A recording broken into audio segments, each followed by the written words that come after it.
Um bom dia a todos. Nós estamos iniciando o 9º bloco de entrevistas com o candidato a prefeito de Fortaleza.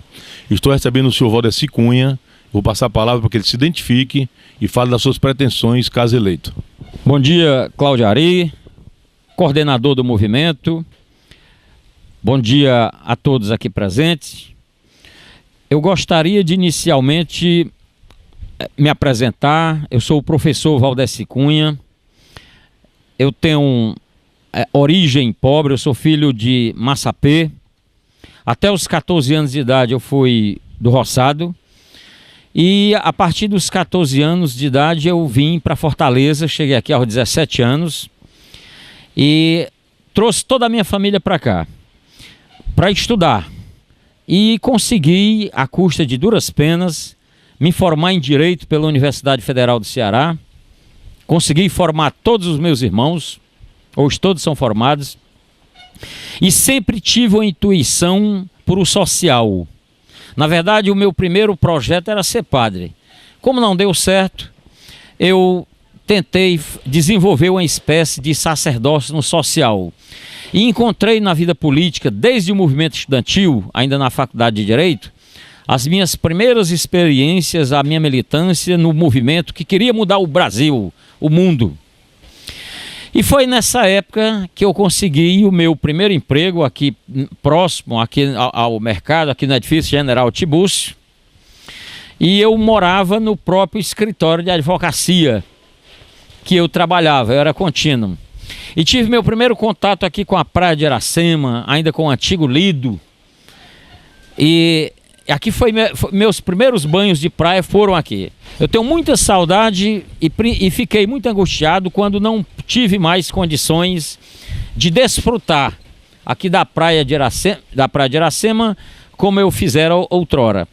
Mas hoje, candidato a prefeito, já sou suplente de deputado federal pelo PRTB e sou candidato a prefeito com uma plataforma de governo. E quero dizer para o povo de Fortaleza, para você que está me assistindo aí em casa, através do Facebook, eu gostaria de dizer para você que nós temos um projeto holístico para Fortaleza.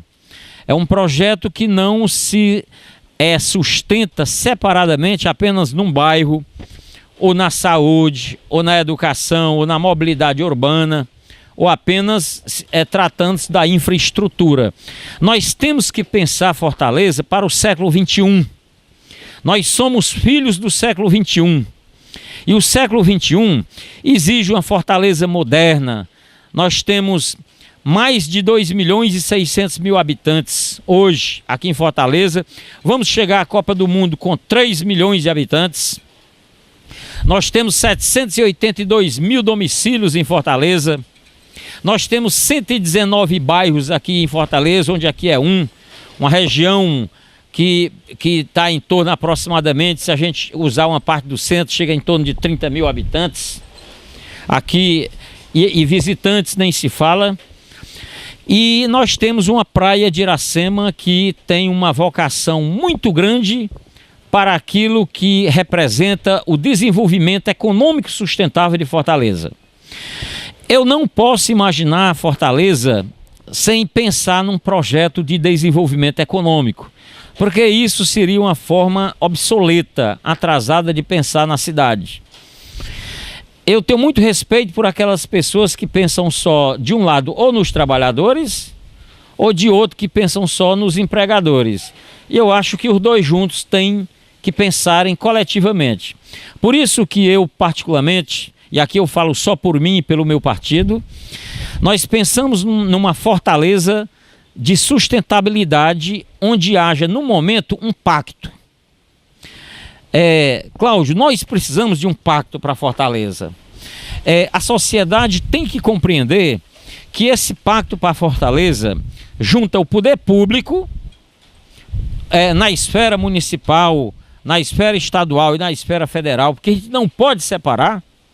A gente junta os empresários de boa vontade, como você é um deles, que coordena um dos movimentos mais importantes que Fortaleza hoje admira, e muitos outros empresários, o Rodolfo que não está aqui presente, as pessoas que fazem parte também do movimento através da comunidade do Poço da Draga, enfim, de todos esses eventos que acontecem desde o início ali na Secretaria da Fazenda, ali da Almirante Tamandaré até o Espigão da Rui Barbosa, a gente encontra inúmeros projetos que, lamentavelmente, de um ano a um ano e meio foram parados.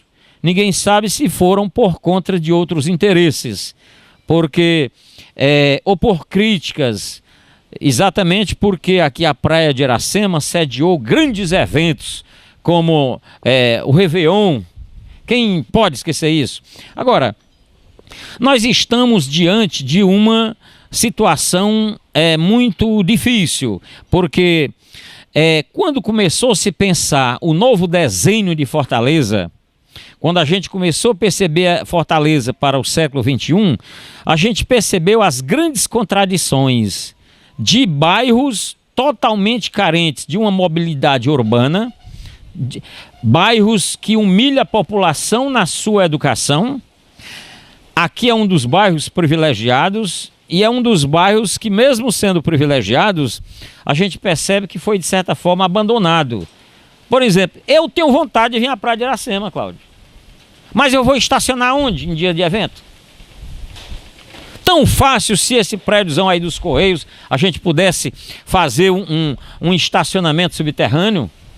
Não atrapalharia de maneira nenhuma o trabalho que se pensa, por exemplo, do aquário, de ter que desapropriar alguns imóveis, e a gente sabe que a Constituição Federal, e eu como professor de Direito Constitucional sou obrigado a dizer isso, a desapropriação ela só pode acontecer por motivo público, utilidade pública, necessidade pública, interesse coletivo. E aí algumas pessoas têm me perguntado como é que ficaria a questão do colégio que tem aqui próximo. Eu fui professor do Colégio São Pedro, aqui próximo, acho que não existe mais, mas tem o outro aqui. E se esse estacionamento for subterrâneo, não precisa desapropriar esse colégio. Já estaria Fortaleza recebendo um grande evento que eu não consigo entender como é que alguém que se candidata a prefeito ainda é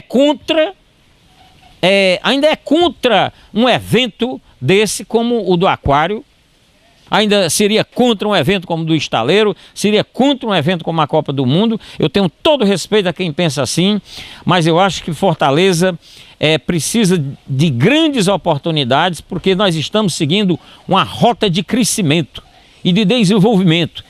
Ninguém pode impedir o crescimento de Fortaleza, como ninguém pode impedir o crescimento comunicacional. Fortaleza está vivendo, no momento, uma rede digital que dentro de pouco tempo não precisa mais eu estar preparando pessoas para ser promotores, juízes lá no Master, no Tiradentes ou dentro da universidade, porque as pessoas já estudam em casa. E hoje eu vejo que essa modernização, essa tecnologia de ponta, principalmente na área de comunicação, ela chega aqui na Praia de Iracema com uma nova roupagem. A Praia de Iracema, ela não escapa dos problemas graves de Fortaleza. Se a gente for para a educação, a gente percebe. Aquela educação convencional eu não quero mais nem tratar, porque já está muito batida. Mas a gente percebe aqui a falta de uma educação profissional dirigida de acordo com o que os empresários e empreendedores acharem necessário. A prefeitura hoje não tem mais a Profitec que o Juracy Magalhães montou. Hoje nós não temos o plano municipal de qualificação profissional. Eu acho isso um desastre, porque o plano municipal existe, o plano estadual existe, que é o PEC, e a prefeitura recebe essa verba e gasta com cursos profissionalizantes, coloca pessoas no mercado de trabalho e muitas pessoas recebem o seu diploma e não são absolvidos porque eles não estão de acordo com o que o mercado necessita. Então eu entendo, com todo respeito aqui, eu não vou fulanizar ninguém, porque eu tenho um profundo respeito por quem teve boa vontade. Se em algum momento eu colocar posições adversas à administração, são posições inteiramente ideológicas. Eu sou um professor de direito, sou um suplente deputado federal que conheço a cidade e me sinto no direito de dizer que a Praia de Iracema, ela poderia ser um dos polos culturais de maior empreendimentos na área do turismo. Nós, aqui em Fortaleza, nós sabemos que 78% das riquezas, vamos dizer, do PIB, mas vamos falar numa linguagem mais simples, 78% das riquezas aqui de Fortaleza estão na área de comércio e serviço. E grande parte dessa área é na área de turismo. Fortaleza é uma cidade que tem vocação turística. E nós temos uma pergunta a fazer. Que tipos de políticas públicas até agora a Prefeitura desenvolveu, levando em consideração essa grande vocação que Fortaleza traz no peito?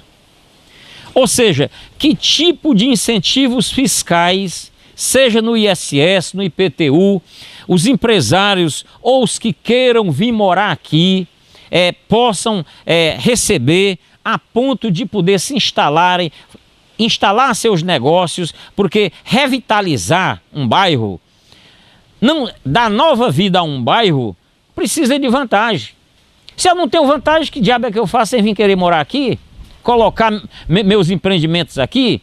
Então, eu penso que a Prefeitura, que é a entidade federativa mais próxima do cidadão, dos empresários, da comunidade, porque no fundo, eu penso que tudo termina no usuário do serviço público, no povo. Eu sou a favor que todas as políticas públicas, elas se resumam em colocar o ser humano como centro da história. Então, nós encontramos hoje aqui uma parte da vida que Fortaleza foi privilegiada. Deus deu a Fortaleza esse privilégio de hoje podermos até estar aqui, curtindo essa beleza natural, mas a gente percebe um espaço que, se não tivesse sido cuidado das organizações, do fórum que aconteceu aqui e dos movimentos desde 2008 que vem acontecendo aqui para a preservação do que já tem e para que evitasse que a situação se desgastasse, hoje nem nesse estado a gente encontraria aqui a Praia de Iracema. Por isso que eu acho, Cláudio Ari, que você está de parabéns, inclusive, por ter tido a iniciativa de coordenar e chamar os candidatos a prefeito, porque quem tiver a felicidade de governar esse povo tão generoso de Fortaleza, tem que imediatamente pensar num projeto sustentável, duradouro para aquelas pessoas que me questionam a sustentabilidade. Hoje na França, você vê na França, na Holanda, todo projeto feito tem que ter no mínimo 20 anos de duração. Um projeto de sustentabilidade é um projeto que envolve pelo menos uma geração.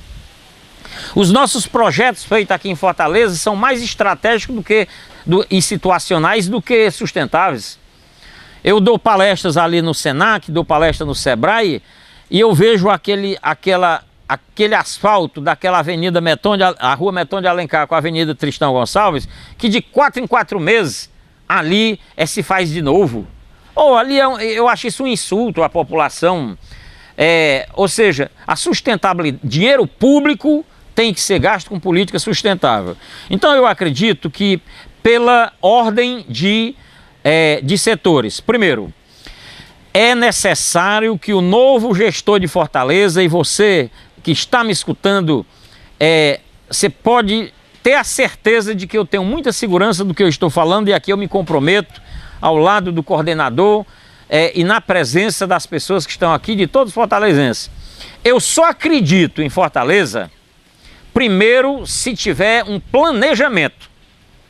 Não existe, ninguém executa nada sem um planejamento. Fortaleza caminhou 8 anos sem um plano diretor sustentável. É lamentável que em 2009, recentemente, o plano diretor tenha sido aprovado às beiras das eleições, mas sem contemplar o que é o plano diretor pela lei orgânica do município de Fortaleza. E vou dizer uma coisa para vocês. Na semana atrasada aqui em Fortaleza, o Senado da República mandou aqui na Assembleia Legislativa 2 consultores do Senado fazer um seminário com os consultores da Assembleia aqui de Fortaleza e os diretores operacionais, e descobriram que a nossa lei orgânica do município, porque vocês sabem que o Brasil tem 5.566 municípios. Município não tem Constituição, tem lei orgânica. Então eles descobriram que a lei orgânica, que é a nossa Constituição, estava com 157 dispositivos obsoletos. E eles ainda disseram, se o gestor público tivesse pelo menos cumprindo a lei orgânica municipal obsoleta, o plano diretor não tinha se restringido apenas à questão da urbanização. Porque um plano diretor não pode ser confundido com o plano plurianual. Porque o plano plurianual é lei federal, ele é orçamentário. O plano diretor, ele tem caráter administrativo, ele tem caráter de urbanização, de ver a cidade. É necessário chamar as pessoas para participar do orçamento participativo. Eu não queria aqui fulanizar, mas eu sou obrigado, por força do meu dever, a dizer que eu venho acompanhando a história do orçamento participativo. Um dos candidatos, inclusive, foi coordenador do orçamento participativo e não teve um bairro sequer que entrou com 40 delegados. Gostaria muito que a dona Ivonete, aqui da comunidade do Poço da Draga, tivesse presente, ou alguém, para me dizer quantos delegados participaram do orçamento participativo para definir como seria a urbanização da primeira. Foi uma das primeiras favelas. Fortaleza está com 743 favelas. Uma das primeiras favelas foi a comunidade do Poço da Draga. E essa comunidade hoje, ela precisa ser urbanizada e ela precisa ser privilegiada, sobretudo com uma urbanização que contemple um orçamento participativo, principalmente uma educação profissionalizante, que a comunidade seja chamada. Eu não acredito em políticas públicas de cima para baixo. Eu não acredito num projeto que contemple a comunidade do Poço da Draga se a própria comunidade não for chamada, porque é ela que mora lá. Não adianta eu me sensibilizar. Por exemplo, eu passei a minha vida como um professor. Eu sou um profissional do direito, como eu já falei para vocês, formado pela Universidade Federal do Ceará, mas eu sou mesmo um professor. Então eu conheço a fundo o magistério. Mas se eu tiver que discutir a urbanização de Fortaleza, como eu venho discutindo, eu estou com um conjunto de arquitetos, de engenheiros, inclusive o Cláudio Ari, eu fiquei sabendo que é um engenheiro, por sinal, participou muito bem do fórum, do questionamento. O Roberto Cláudio me fez elogios a você, o próprio Roseno, o próprio Elmano. No fundo, nós já tivemos, antes dos debates, conversando. Eu quero bem a todos igualmente, eu não tenho nada contra nenhum deles, e aqui eu não quero de maneira nenhuma que fique, que eu me posicione aqui contrário, nem fulanizando ninguém. Agora, eu quero dizer uma coisa para vocês antes de ser interrogado.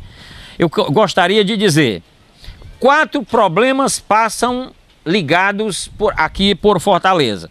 A requalificação dessa orla que pega a praia de Iracema, essa reestruturação viária, a questão do estacionamento, para que as pessoas, a questão da segurança pública. Vocês que assistiram os debates sabem muito bem que a segurança pública, e nunca entrem nessa história, a segurança pública é dever do Estado. Quem garante isso é a Constituição Federal no artigo 144. A segurança pública é dever do Estado. Mas isso não significa dizer que o município se excuse da segurança pública, que até eu, você, o doutor Cláudio Ari, qualquer um que estão aqui, são responsáveis pela segurança pública, porque a segurança pública embora que seja dever constitucional do Estado, é ao mesmo tempo dever de todos.